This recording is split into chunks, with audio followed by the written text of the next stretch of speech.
हर खबर पर होगी आपकी पकड़। डाउनलोड कीजिए एबीपी लाइव ऐप। तो ये रिजर्व बैंक की तरफ से प्रेस कॉन्फ्रेंस शक्तिकांत दास को आप सुन रहे थे। जो रिवर्स रेपो रेट है उसमें 25 बेसिस पॉइंट की कटौती की गई है और साथ ही देखिए नबार्ड को 25,000 करोड़, सिडबी को 15,000 करोड़, नेशनल हाउसिंग बैंक को 10,000 करोड़ और इसके साथ कई और बड़े ऐलान, बड़ी बातें रिजर्व बैंक की। कोरोना की वजह से दुनिया बहुत बड़ी मंदी की ओर बढ़ रही है। द ग्रेट डिप्रेशन से भी ज्यादा बुरा हाल दुनिया का हो सकता है। ये बड़ी बातें जो रिजर्व बैंक की तरफ से कही गई। दुनिया को $19 ट्रिलियन का नुकसान होने की आशंका, लेकिन इस सब के बीच दुनिया भर के शेयर बाजार में जिस तरीके की गिरावट हो रही है, भारत को लेकर आईएमएफ का अनुमान 1.9% रह सकती है जीडीपी। G20 के देशों के मुकाबले यह सबसे ज्यादा है। अच्छा, रिजर्व बैंक ने वो तमाम कदम गिनाए हैं जो वित्तीय नुकसान से बचने के लिए रिजर्व बैंक की तरफ से उठाए जा रहे हैं। भारत के हालात फिलहाल दूसरे देशों के मुकाबले बेहतर हैं, यह जानकारी भी दी गई है रिजर्व बैंक की तरफ से।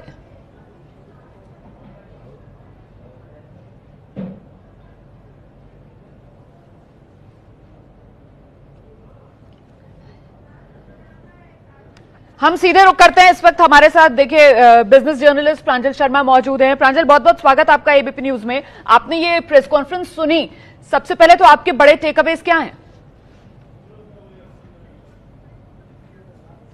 देखिए, ये साफ है रोमाना की जो 3 सबसे महत्वपूर्ण क्षेत्र हैं उनमें पैसा लगाने की बात की गई है।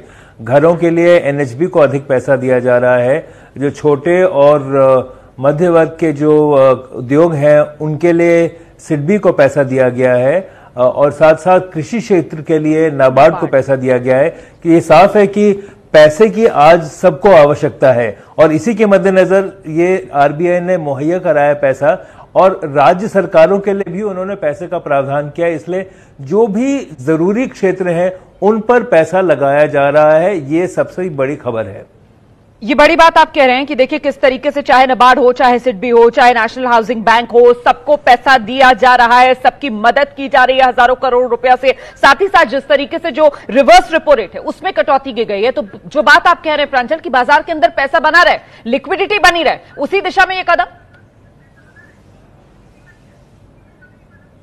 जी हाँ, और रिवर्स रेपो रेट के काटने का मतलब है कि बैंक जो अपना पैसा रिजर्व बैंक के साथ रखते हैं अब उनको वहां रखने की उतनी आवश्यकता नहीं होगी क्योंकि उस पर उनको कम ब्याज दर मिलेगी।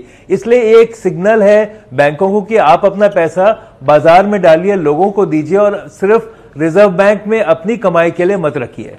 ठीक है प्रांजल, मैं आपके पास आऊंगी। मुझे लगता है हमें और दर्शकों के लिए एक्सप्लेन करना चाहिए कि यहां से अब आरबीआई की इस प्रेस कॉन्फ्रेंस के बाद भारत की जो ग्रोथ स्टोरी है वो इस समय किस दिशा में आगे बढ़ती हुई नजर आएगी। लेकिन उससे पहले जरा जल्दी जल्दी एक रिएक्शन लेते हैं। मेरे साथ आप देख सकते हैं मेरे 2 सहयोगी मौजूद है, रक्षित सिंह भी, मृत्युंजय भी। रक्षित, पहले आपके पास आती हूं। आरबीआई की इस प्रेस कॉन्फ्रेंस का इंतजार था, प्रेस कॉन्फ्रेंस हो गई है, अब देश क्या उम्मीद कर सकता है?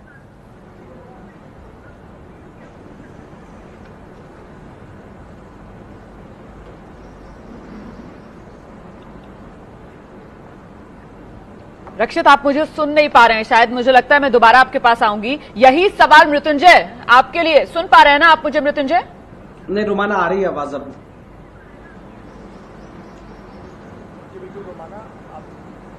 रोमाना आपकी आवाज आ रही है और देखिए जो जिसका इंतजार था प्रेस कॉन्फ्रेंस में लगभग वही बातें शक्तिकांत दास ने कही। इसके 3 चरण थे पूरे प्रेस कॉन्फ्रेंस में। एक लंबा प्रेस कॉन्फ्रेंस और संबोधन था। पहला चरण था कि कोविड की वजह से पूरी दुनिया भर में क्या स्थिति है। तो कोविड की वजह से पूरी दुनिया भर में ऐसी स्थिति बनी है जिसके बाद आरबीआई का यह आकलन है कि G20 देश जो हैं उनमें से भारत ही एकमात्र ऐसा देश होगा जो इस स्थिति में बेहतर कर रहा है और बेहतर कर सकता है। बाकी पूरे दुनिया की अर्थव्यवस्था बहुत जो ग्रेट डिप्रेशन आई थी 2008 में, वो एक बार उससे ज्यादा स्थिति खराब हो सकती है पूरे दुनिया भर में। जर्मनी और जापान की जितनी इकोनॉमी है उससे मिलाकर ज्यादा नुकसान पूरे दुनिया को अर्थव्यवस्था में होगा। लेकिन भारत के लिए अगर बात करें तो भारत की जीडीपी 1.9% का अनुमान अभी भी है। ये तो बताया उन्होंने पूरी दुनिया की स्थिति के बारे में। फिर भारत के बारे में बताया कि हम कहां कहां अच्छा कर रहे हैं। देखिए जो भारत में पावर जो बिजली का खपत है वो 25 से 30% गिर गया है। लेकिन अच्छी बात यह है कि हमारे बैंकिंग सिस्टम लगातार काम कर रहे हैं। ऑनलाइन बैंकिंग हो, ट्रांजैक्शन हो, वो हमारे सिस्टम अच्छा काम कर रहे हैं। 91% देश के एटीएम लगातार काम कर रहे हैं। इसकी वजह से कहीं न कहीं हमारे लिए एक अच्छी खबर है और ये स्मूथली चलता आया है। अभी भी लोगों को महंगाई की उतनी मार नहीं पड़ी है, जो चीजों का फ्लो बना हुआ है। लेकिन जो सबसे बड़ा ऐलान है वो ऐलान है कि 50,000 करोड़ जो LTRO के माध्यम से संस्थाओं को दिया जाएगा। एक रियल एस्टेट को बहुत बढ़ाना जरूरी था, दूसरा नाबार्ड को कृषि क्षेत्र में बढ़ाना जरूरी था, जो कि 25,000 करोड़ रुपया दिया जाएगा, और जो सिडबी को 15,000 सिडबी को दिया जाएगा। इससे कि छोटे और जो मध्यम उद्योग हैं उनको फायदा होगा, उनको 15,000 करोड़ दिया जाएगा और NHP को 10,000 करोड़। तो ये कहीं ना कहीं बहुत बड़ी राहत की बात है और पूरा लक्ष्य यही था कि मार्केट में पैसे का फ्लो बना रहे, मार्केट में लिक्विडिटी रहे, एक गरीब के, एक मजदूर के हाथ में पैसा आए, और ताकि मार्केट में पैसे का जो आवागमन है वो बना रहे। और देखिए जो स्थिति बनी है, मजदूर पलायन कर रहे हैं। आज जो मजदूर गुजरात, महाराष्ट्र या अलग अलग राज्यों से अपने अपने गांव जा रहे हैं, वो अगर पहुंच गए हैं तो वो तुरंत वापस अपने काम के क्षेत्र पे नहीं आएंगे, उनके हाथ में लेकिन कुछ पैसे चाहिए। और ये RBI की इस पूरे प्रेस कॉन्फ्रेंस में समझ में आया कि उनका लक्ष्य था कि लिक्विडिटी बनाए रखा जाए, जिससे कि पैसा जेब में बना रहे। बिल्कुल, मुझे लगता है जल्दी से एक बार फिर से प्रांजल का रुख कर लेते हैं। प्रांजल, बड़ी प्रैक्टिकलिटी के साथ ये प्रेस कॉन्फ्रेंस जो की गई RBI गवर्नर की तरफ से, उन्होंने कहा कि साहब बहुत अंधेरा है, लेकिन बस उम्मीद आप रखिए, क्योंकि अंधेरे के बीच से ही जितना घना अंधेरा होता है उतनी वो रोशनी की जो किरण है वो निकल कर आती है। तो ऐसे में दुनिया भर में ये मंदी की मार, लेकिन अच्छी बात यह है कि IMF अनुमान लगा रहा है भारत के लिए 1.9% GDP रहने का। हाँ, लेकिन रुमाना, इसमें एक उन्होंने बहुत अच्छी बात ये भी कही है कि हालांकि इस साल में गिरावट होगी, जो मेरा ख्याल है इसमें कोई अनुमान गलत नहीं हो सकता, लेकिन अगले साल 7.4% की बढ़त की बात की गई। इसका मतलब ये है, इसको कहते हैं वी शेप ग्रोथ, मतलब अगर ऐसे नीचे जाता है फिर ऊपर तेजी से बढ़त भी होती है। तो उसके चलते उनका यह अनुमान है कि हमको उतना मायूस नहीं होना चाहिए। जी, ये बड़ी बात आप कह रहे हैं कि जिस तरीके से, जिस तेजी से नीचे आया, क्योंकि वो अचानक से कोविड, कोरोना का खतरा, और ये कोरोना का जो संकट है ये तो चीन की पिछले कई दशकों की जो विकास था, जो ग्रोथ था, उसको खा गया ना। ऐसे में अब भारत पर जिस तरीके से कोरोना से निपटने के लिए हमने देश में लॉकडाउन वाला ताला लगाया है, ये RBI की तरफ से जो मेजर्स लिए जा रहे हैं, आपको क्या लगता है किस तरीके से ये स्थिति अब यहां से आगे बढ़ेगी? प्रांजल, देखिए, अब आपने देखा कि 20 अप्रैल से सरकार ने भी कह दिया औद्योगिक जो गतिविधि है शुरू हो सकती है, जो शहरों के बाहर हो।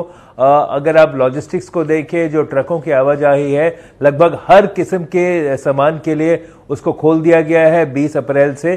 सिर्फ जो घनी आबादी वाले क्षेत्र हैं वहां पर लॉकडाउन की कुछ सीमाएं, कुछ नियम कायदे रहेंगे, बाकी खोल दिया गया, जिससे धीरे धीरे हम वापस आ जाएं।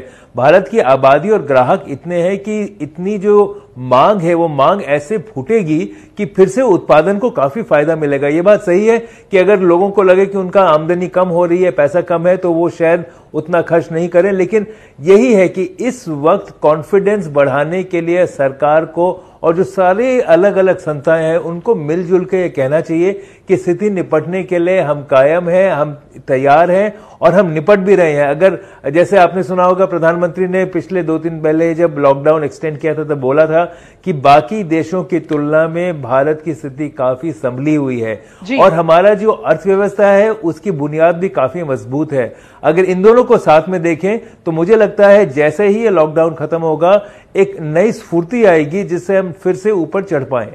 बिल्कुल, तो ऐसे में प्रांजल क्या लगता है, क्या ये RBI की तरफ से जो ऐलान किए गए, ये एक तरीके से लॉकडाउन से एक निकलने का रास्ता है जो RBI देश को दिखा रहा है? इसी पर हम चर्चा आगे बढ़ाएंगे। तो कुछ ही देर पहले रिजर्व बैंक के गवर्नर शक्तिकांत दास मीडिया के सामने थे, प्रेस कॉन्फ्रेंस की। उन्होंने बताया किस तरीके से रिवर्स रेपो रेट में कटौती की गई है 25 बेसिस पॉइंट की, जिसके बाद 4% से वो 3.75% पर आ गया है। इसके साथ ही चाहे नाबार्ड हो, चाहे ZB हो, चाहे नेशनल जो हाउसिंग बैंक है, उसको हजारों करोड़ की मदद का ऐलान जो RBI की तरफ से किया गया। और देखिए, जो एनालिसिस हम यहां कर रहे हैं ABP न्यूज पर, उसमें बात यही निकल कर आ रही है कि बाजार के अंदर लिक्विडिटी बनी रहे, उसी के लिए ये तमाम कदम जो RBI की तरफ से उठाए जा रहे हैं। फिलहाल RBI ने यह भी जानकारी दी कि साहब दुनिया भर में जिस तरीके का मंदी का माहौल बना हुआ है, उसकी तुलना अगर भारत के साथ की जाए तो फिर भारत के लिए अच्छी बात यह कि स्थिति हमारी अब भी दुनिया के कई देशों से बेहतर है। G20 के जो देश हैं उनके मुकाबले IMF ने भारत का जो जो जीडीपी का अनुमान है वो 1.9% रखा है और G20 के देशों के मुकाबले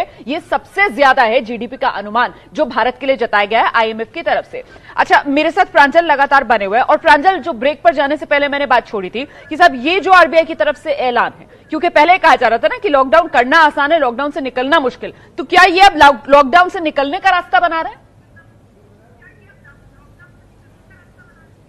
जरूर, देखिए सिंपल उन्होंने ये कहा है पैसा पैसा पैसा, और बैंकों को कहा है कि आप कर्ज दीजिए कर्ज दीजिए कर्ज दीजिए।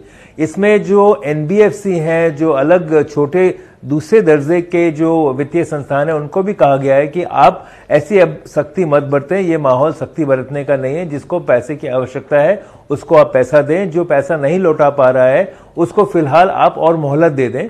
इससे ये होगा कि लोगों को एक उनके पास कॉन्फिडेंस आएगा कि अभी जो महामारी है उससे हम पर उतनी मार, वित्तीय मार नहीं पड़ रही है। उनको थोड़ी सांस लेने की जगह मिलेगी, पैसा अपना बचाएंगे, जुटाएंगे और फिर से कारोबार में लगाएंगे। यही रास्ता आरबीआई के गवर्नर दिखा रहे हैं।